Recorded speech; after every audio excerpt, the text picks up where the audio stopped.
અને આજે હવામાન વિભાગ તરફથી નકશાઓ જાહેર કરી દેવામાં આવ્યા છે અને હવે આવનારી ગણતરીની કલાકોમાં ગુજરાતમાં જે વરસાદી સિસ્ટમ તોફાન મચાવવાની છે, પવન સાથેના જે વરસાદો જોવા મળવાના છે, એના માટે હવામાન વિભાગે હાઈ એલર્ટ જાહેર કરી દીધું છે તારીખ સાથે. જ્યાં દર્શક મિત્રો અત્યાર સુધીની જે આગાહી હતી એ નિષ્ણાંતોએ આપેલી હતી, પરંતુ હવે પાકા પાયે હવામાન વિભાગે એલર્ટ જાહેર કરીને નકશો જાહેર કરી દીધો છે કે આટલા વિસ્તારોમાં આ તારીખ દરમિયાન પડશે ભારે વરસાદ. તો એ બધી માહિતી હું તમને જણાવવાનો છું આજના વિડીયોની અંદર. અને સાથે માત્ર વરસાદની વાત આપણે નથી કરવાની, બીજા પણ ઘણા બધા પોઈન્ટ્સ આપણે સમજવાના છે. જેમ કે સૌથી પહેલા તો આપણે આખી સિસ્ટમ સમજીને તમને દેખાડી દઈશું. 20 થી 25 તારીખ વચ્ચે જે સિસ્ટમ આવવાની હતી ગુજરાતમાં એ ન આવી, પરંતુ હવે 30 તારીખની પહેલાની જે સિસ્ટમ અત્યારે બની રહી છે, જે 28 તારીખથી લઈને 30 તારીખ વચ્ચે ગુજરાતમાં ભૂક્કા બોલાવવાની છે, એના માટે હવામાન વિભાગે અત્યારથી એલર્ટ જાહેર કરી દીધું છે, એ સમજીશું. સાથે ગુજરાતમાં ગરમીમાંથી રાહત મળવાને લઈને પણ એક સૌથી મોટા સમાચાર આવી રહ્યા છે, કારણ કે ગરમીથી લોકો હવે કંટાળી ચૂક્યા છે અને આવનારા દિવસોની અંદર પવનોની એક મોટી લહેર જે છે તે ગુજરાત રાજ્ય તરફ આગળ વધી રહી છે, એના વિશે સમજાવીશું. સાથે ચોમાસું આજે વધારે આગળ વધ્યું છે અને હવે ચોમાસું કેટલા દિવસ ગુજરાતમાં દોરશે એ, અને સાથે 3 તબક્કામાં આ વર્ષે વાવણી થવાની છે, તો વાવણીની પણ એક જે નવી તારીખ સામે આવી ગઈ છે એ પણ સમજીશું આજના આ વિડીયોની અંદર. મિત્રો, વિડીયો તમારા માટે ખૂબ જ જરૂરી અને મહત્વનો રહેવાનો છે, કારણ કે આ વિડીયો જો તમે છેલ્લે સુધી જોઈ લેશો તો તમને બધી જ માહિતી મળી જશે, જેમાં મેં તમને જણાવ્યું એ રીતના ચોમાસાને લઈને, વરસાદને લઈને અને સાથે ગરમીને લઈને બધી માહિતી જે છે તે એક પછી એક તમને સમજવા મળી જશે. તો વિડીયોમાં છેલ્લે સુધી જોતા રહેજો. અને આ ચેનલ જો તમે સબસ્ક્રાઇબ ના કરી હોય તો ચેનલને અત્યારે સબસ્ક્રાઇબ પણ કરી લેજો, કારણ કે આ ચેનલ ઉપર તમને ફ્રીમાં દરરોજના તાજા હવામાન સમાચાર સૌથી પહેલા જાણવા મળી જશે. તો ચાલો મિત્રો, ટાઈમ બગાડ્યા વગર સીધા વિડીયો ઉપર આવીએ, સિસ્ટમ સમજીએ, વરસાદ વિશે એક ગામના નામ સાથેની માહિતી આપો. આજે સફેદ કલરના વાદળો તમે જુઓ છો, આ મોટી ઘાતક સિસ્ટમ છે કે જે મિત્રો 20 થી 25 તારીખની વચ્ચે ગુજરાતમાં આવવાની હતી, પરંતુ આ સિસ્ટમ જે છે તે મહારાષ્ટ્રમાં તૂટી પડી. મહારાષ્ટ્રની અંદર મિત્રો વરસાદ સારો રહ્યો ગઈકાલે, અને એના આગલા દિવસેથી મિત્રો લઈએ તો 20 થી 25 તારીખની આસપાસ મહારાષ્ટ્રમાં અતિ ભારે વરસાદ પડ્યો. મહારાષ્ટ્રની માહિતી હું તમને એટલા માટે આપી રહ્યો છું કારણ કે આપણે આગાહી કરી હતી કે ગુજરાતના કેટલાક વિસ્તારોમાં 2 ઇંચ સુધીના વરસાદ પડશે 20 થી 25 તારીખની વચ્ચે, અને એ વરસાદ ગુજરાતમાં ના પડીને સીધી સિસ્ટમ મહારાષ્ટ્રમાં પડી. અને ગઈકાલે મહારાષ્ટ્રના ખૂણે ઘણા બધા વિસ્તારોમાં મિત્રો, ઘણા બધા જિલ્લાઓની અંદર જે છે તે 4 ઇંચના વરસાદો પણ પડ્યા, અમુક ભાગોમાં 3 ઇંચના વરસાદો પણ પડ્યા. પરંતુ એ સિસ્ટમ તો હવે જતી રહેશે, પરંતુ ફરીથી તમે જોશો તો અરબી સમુદ્રમાં મોટું અતિ ભયંકર એર સર્ક્યુલેશન બની ગયું છે. અને હવે આજે મિત્રો સાયક્લોનિક સર્ક્યુલેશન છે, એને કારણે ગુજરાત રાજ્ય ઉપર આગામી કલાકો માટે ભારે વરસાદની સંભાવના છે. જોઈ લો, આગામી 15 દિવસ માટે ક્યાં કેટલો વરસાદ પડશે તેનો આજે નકશો જાહેર કરવામાં આવ્યો. એમાં પણ તમે જોશો તો ગુજરાત રાજ્યની અંદર સારા એવા રેન્જમાં વરસાદો પણ આગળ વધતા અહીંયા ખૂણામાં જોવા મળી રહ્યા છે. અને એટલું જ નહીં, હવામાન વિભાગે જોઈ લો એલર્ટ જાહેર કરી દીધું છે 30 તારીખથી લઈને 31, 1 અને 2 તારીખ સુધી ગુજરાતમાં માંથી પણ તમને એક મોટી રાહત મળવાની છે.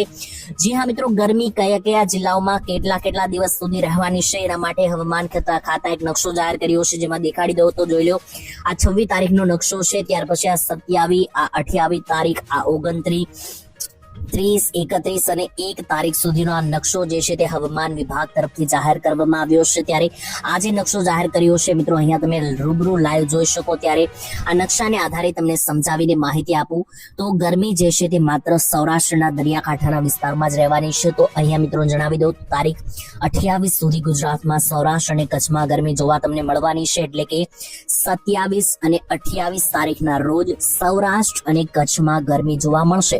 આની સિવાયના કોઈ પણ ભાગમાં હવે ગરમીની કોઈ મોટી આગાહી નથી. અને 29 તારીખથી તો આખા ગુજરાતમાં જોઈ લો કોઈ ગરમીનું એલર્ટ જે છે તે હવામાન વિભાગે અહીંયા આપેલું નથી. તો હવે મિત્રો ટૂંકમાં તમને ગુજરાતીમાં સમજાવું તો ગુજરાત રાજ્યમાં હવે ગરમીમાંથી તમને એક મોટી રાહત મળવાની છે, કારણ કે હવામાન વિભાગે અહીંયા નકશા જાહેર કરીને પણ માહિતી આપી દીધી છે કે ગુજરાતમાં હવે જે છે તે કોઈ પણ ગરમી પડવાની નથી. તો એટલા માટે તૈયાર થઈ જજો. પવનો જે છે તે ખૂંખાર રહેવાના છે, અને આ પવનોને કારણે જ ગુજરાતમાં જોઈ લો ગરમીથી રાહત આવવાના સમાચાર આવ્યા છે. બીજા નંબરે હવામાન વિભાગે કેટલાક એલર્ટ એટલે કે વરસાદના એલર્ટો જાહેર કર્યા છે 29, 30, 31 અને 1 તારીખ માટે તેના વિશે સમજીએ. સૌથી પહેલા 29 તારીખે ક્યાં કેટલો વરસાદ પડશે એના માટે જોઈ લઈએ. તો હવામાન વિભાગે 3 જિલ્લામાં વરસાદનું એલર્ટ જાહેર કર્યું છે. તારીખ વિશે મિત્રો અહીંયા પણ તમને માહિતી આપી દઈએ તો 29-30 તારીખ દરમિયાન ભારે વરસાદ પડવાની સંભાવના છે. જો તમને આ સિસ્ટમ વિશે ના ખબર હોય તો મિત્રો ટેન્શન ના લેતા અત્યારે ખાલી હવામાન વિભાગની એલર્ટ જોઈ લો. આ વિડીયોમાં આગળ હું તમને આખી સિસ્ટમ સમજાવવાનો છું. આ સિસ્ટમના વરસાદો 27 તારીખથી પણ અમુક ભાગમાં શરૂ થવાના છે. 27 થી શરૂ થઈને પછી 28, 29 અને 31 તારીખ આમ 4-5 દિવસના રાઉન્ડ ચાલવાનો છે.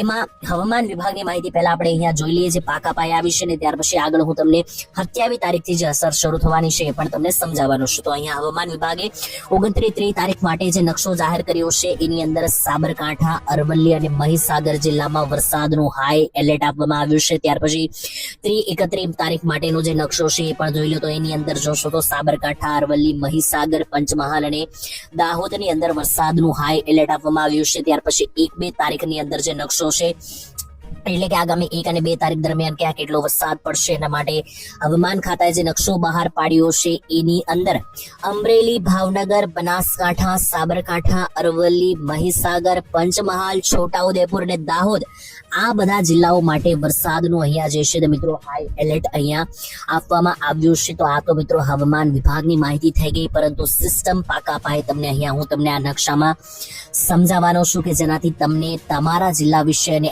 આજથી જ ખ્યાલ આવી જાય કે 27 તારીખથી શું થવાનું છે.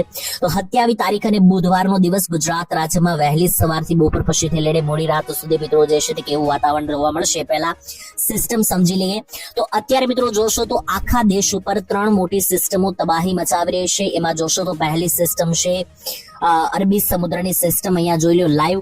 બીજી બાજુ છે આ બંગાળની ખાડીની સિસ્ટમ અને ત્રીજી બાજુ છે નાના નાના સિસ્ટમના ટુકડા કે જે મધ્ય ભારત ઉપર અત્યારે રહેલા છે અને ઓલમોસ્ટ જોઈએ તો મહારાષ્ટ્રથી લઈને છેક તમિલનાડુ સુધી રહેલા છે.